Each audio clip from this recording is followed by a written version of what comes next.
आज हम बात करेंगे कि स्पाइन में इन्फेक्शन कैसे होता है और कैसे वो इन्फेक्शन धीरे-धीरे बढ़ के आपके स्पाइन को और नर्व्स को डैमेज करने लगता है। तो आपका स्पाइन का जो स्ट्रक्चर होता है, उसमें आपके पास बोन्स होती हैं और ये बोन्स जो हैं वो आपस में डिस्क में और फैसेट जॉइंट, तो डिस्क फ्रंट में होता है और फैसेट जॉइंट आपका पीछे होता है, इन दोनों से कनेक्टेड होता है।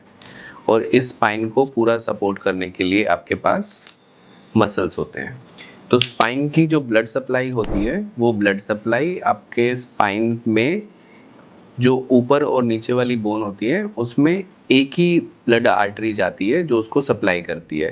तो ये एक आर्टरी ऊपर वाली बोन के नीचे से सप्लाई करती है और नीचे वाली बोन को ऊपर से सप्लाई करती है। तो ये इसके ऊपर वाले पार्ट को सप्लाई करती है और ये इसके बोन के नीचे वाले पार्ट को सप्लाई करती है। तो जब भी कोई स्पाइन में इन्फेक्शन होता है तो वो ये दोनों बोन में एक साथ होता है, तो इसलिए इसमें डिस्काइटिस ज़्यादा कॉमन होता है, क्योंकि आपकी जो आर्टरी है वो डिस्क के बहुत नियर बाय होती है।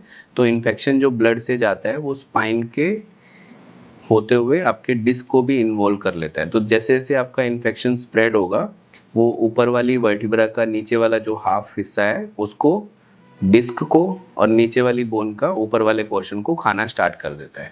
तो जैसे जैसे ये इन्फेक्शन इसको डैमेज करता है, इस पोर्शन को, स्पॉन्डाइलोडिस्काइटिस आपका डेवलप हो जाता है। स्पॉन्डाइलोडिस्काइटिस मतलब कि स्पॉन्डाइलो मतलब स्पाइन के डिस्क का इन्फेक्शन। तो ये इन्फेक्शन आपका जैसे जैसे इंक्रीज होगा, आपका बैक पेन इंक्रीज होता है, क्योंकि ये आपके बोन्स को और मसल्स को अनस्टेबल कर देता है। लेकिन अगर ये इन्फेक्शन की वजह से जो पस बन रहा है, वो पस आपके जो स्पाइन में से नर्व्स ट्रेवल हो रही है, जो ये यहाँ से आपकी नर्व्स ट्रेवल हो रही हैं, जो ग्रीन कलर से आपको दिखाया गया है, ये नर्व्स आपके लेग्स को सप्लाई करती हैं।